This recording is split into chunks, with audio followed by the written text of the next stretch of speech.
అందరికీ నమస్కారం. Welcome to it's you TV. ప్రస్తుతం మనతో పాటు ఉన్నారు ప్రముఖ ఆధ్యాత్మికవేత్త, జ్యోతిష్య సామ్రాట్ బ్రహ్మశ్రీ మాడుగుల శివప్రసాద్ గారు. గురుగారితో మాట్లాడి మనకున్న సందేహాలన్నింటినీ కూడా నివృత్తి చేసుకునే ప్రయత్నం చేద్దాం.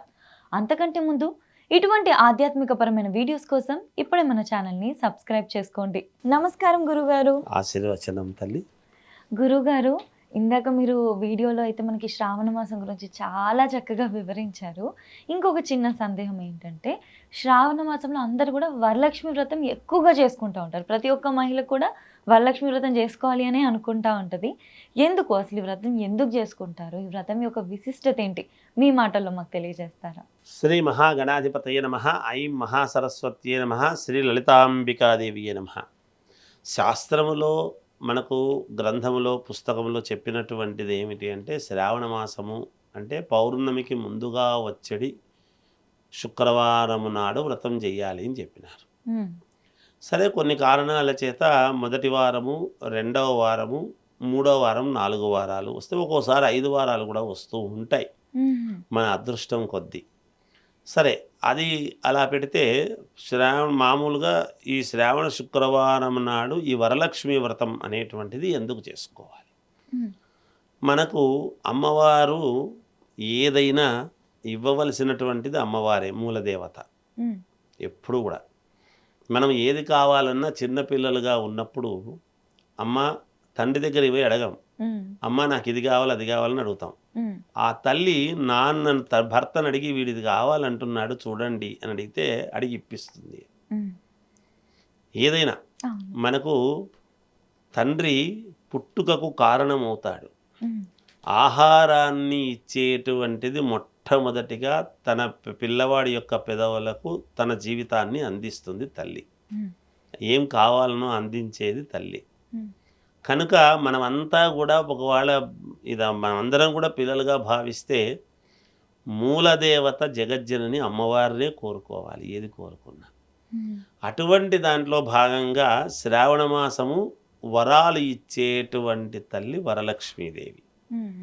ధాన్యలక్ష్మి, ధనలక్ష్మి, ఐశ్వర్యలక్ష్మి, సంతానలక్ష్మి, గజలక్ష్మి, ఇలా అన్ని లక్ష్ములలో ఎటువంటి వరము కావాలి అని అనుకున్నా ఆ వరాలను మనకు పరిపూర్ణముగా ఇచ్చేటువంటిది వరమహాలక్ష్మి, వరలక్ష్మీ దేవత.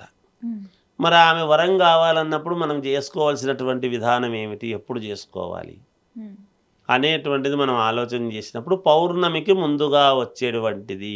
ఎందుకు పౌర్ణమికి ముందుగా వచ్చేవారమే చెప్పినారు అంటే, పూర్ణ చంద్రుడు ఉంటాడు. మన కోరికలు పూర్ణముగా ఫలించాలి అని అనుకున్నప్పుడు, నిండు చంద్రుడు ఉన్నప్పుడు నిండు మనస్సుతో మనం అంటాము, నిండు మనస్సుతో ఆలోచించండి, మంచి మనస్సుతో ఆలోచించండి స్వామి, మీ ఆశీర్వచనం మంచి మనస్సుతో నిండు మనస్సుతో మీరు ఆశీర్వచనం చేస్తారు, మాకు మేలు జరుగుతుందంటే పూర్ణమైనటువంటి మనస్సుతోనే స్వచ్ఛము, ఏ కోశాన ఒక్క రవ కూడా తేడా లేకుండా పూర్ణ చంద్రుడుగా ఉండేటువంటి సమయము కంటే ముందు వరలక్ష్మి వ్రతం వస్తుంది.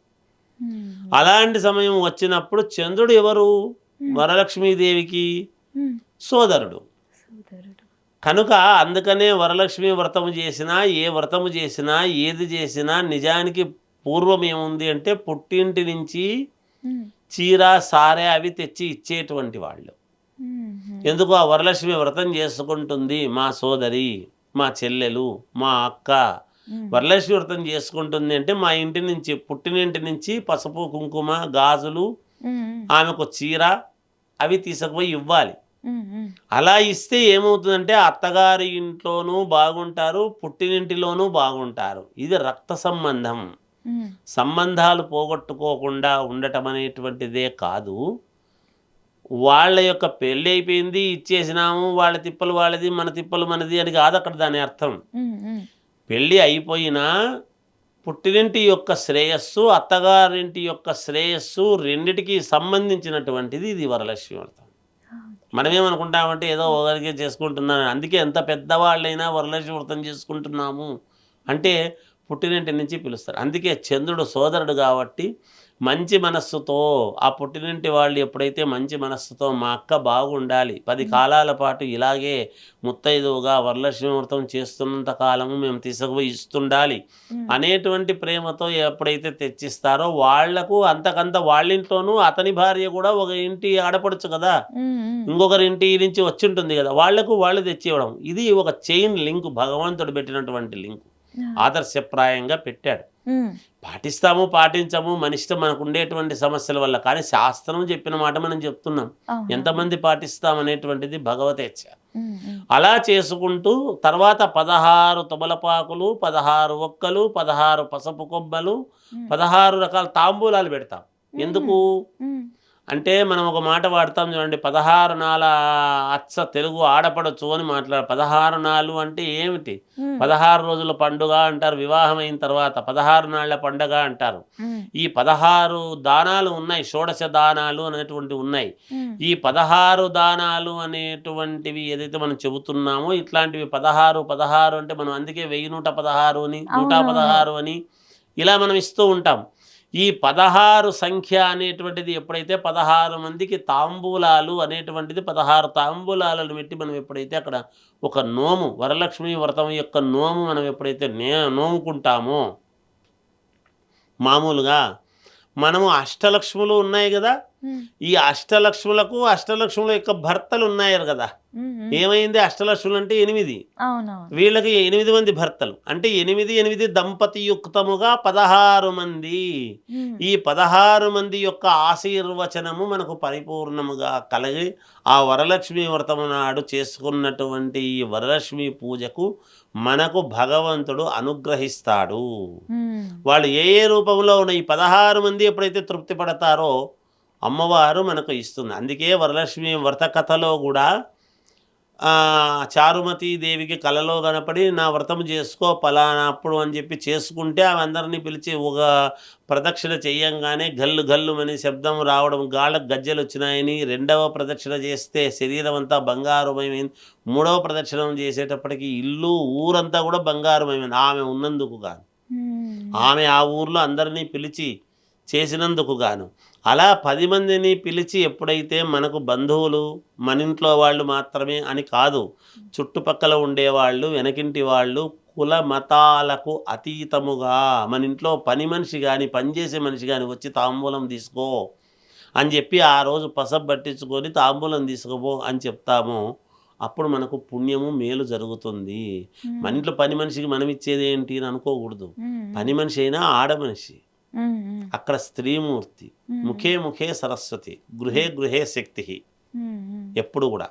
అందువలన అందరికీ తాంబూలాలు అనేటువంటివి ఇవ్వటము సాంప్రదాయము. కంకణాలు కట్టుకోవటము, వచ్చిన వాళ్ళందరికీ కంకణాలు కట్టడము, చేతులకు తాంబూలాలు ఇవ్వటము, ఇవన్నీ ముత్తైదువులు చేస్తే ఏమవుతుంది అంటే ఒక ముత్తైదువ వాయినాలు ఇచ్చుకోవటము చేయటము, వీటి వలన ఏమవుతుంది అంటే ఇంట్లో శుభకార్యాలు, ఇంట్లో లక్షణకరమైనటువంటి పనులు జరగటము, ఆమె దీర్ఘ సౌమంగళ్యముగా ఉండటము, భర్త శ్రేయస్సు కోరుకోవటము, ఆమె సౌభాగ్యవతి, ఆమె మాకు తాంబూలం ఇచ్చింది అని వాళ్ళు తీసుకున్నందుకు వాళ్ళ కుటుంబం చల్లగా ఉండాలి అని కోరుకునేటువంటి విధానము, అంతమంది కోరుకోవటం అనేది జరుగుతుంది కదా.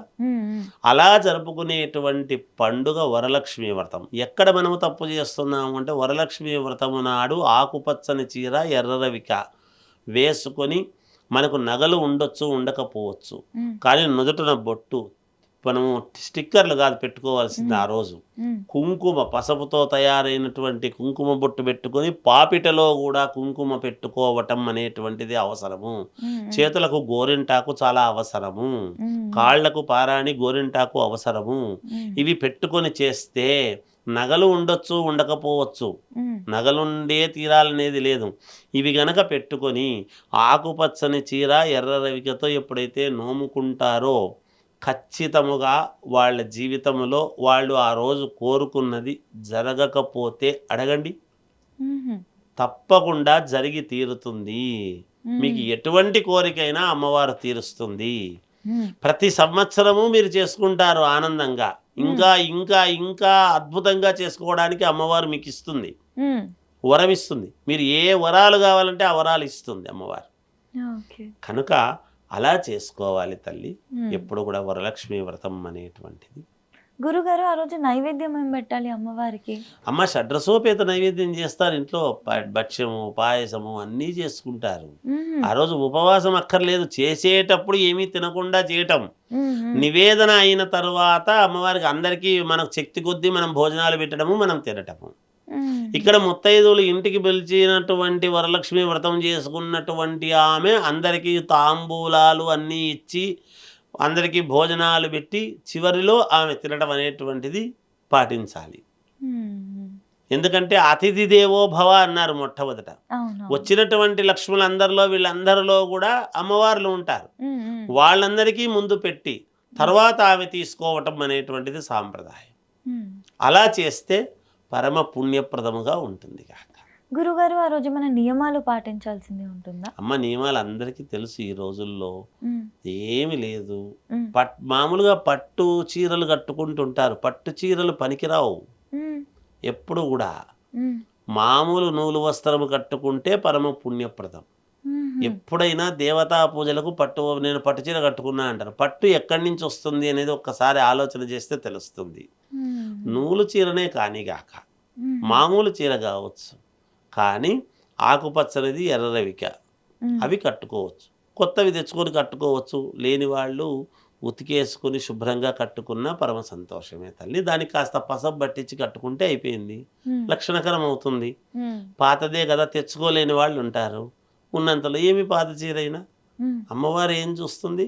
మ్మ్. నువ్వు చేసేటువంటి విధానం చూస్తుంది. ఉన్నంతలో పవిత్రత. మ్మ్. అలా చేసుకోవచ్చు తల్లి. మ్మ్. అలా నియమనిష్టలు అంటే ఏముంది? ఇల్లు శుభ్రంగా అలుక్కోవటము, చేసుకోవడము, ముందు రోజే అన్ని కావాల్సినవన్నీ ఏర్పాటు చేసుకోవడము జాగ్రత్తగా, మ్మ్. ఇవన్నీ ఉంటాయి. అంతే తల్లి. అంతకంటే పెద్దగా ఈ రోజుల్లో తెలియనిదంటూ ఏం లేదు. పూజ అంటే అందరూ చాలా నిష్టగానే చేసుకుంటున్నారు. మహాతల్లులు ప్రపంచంలో ఉండేటువంటి ప్రతి తల్లి, ప్రతి ఆడపడుచు, మ్మ్. మేమే కాదు ఎంతోమంది ఎన్నో రకాల వాళ్ళు చెప్తుంటారు కదమ్మా, వింటూ ఉంటారు ప్రసార మాధ్యమాలు. మీ దయ వలన, మీరు అడిగేటువంటి దాని వలన ఎంతోమందికి ముఖ్యమైనటువంటి విషయాలు తెలుసుకుంటూ ఉన్నారు. మ్మ్. అలా అడిగి అన్ని ప్రతిదీ వాళ్ళ ప్రతి ప్రశ్న మీరు అర్థం చేసుకొని మీరు అడిగి మాలాంటి వాళ్ళతో అందరితోనూ చెప్పిస్తున్నప్పుడు అందరికీ తెలుసు ఎలా పవిత్రంగా చేసుకోవాలి ఏమిటి అనేది. దాని గురించి ఏముందమ్మా, అందరికీ తెలిసిందే. అందరూ జాగ్రత్తగా లక్షణకరంగా చేసుకుంటారు. ఖచ్చితంగా గురుగారు చక్కగా చెప్పారు. ధన్యవాదాలు. జయోస్తు.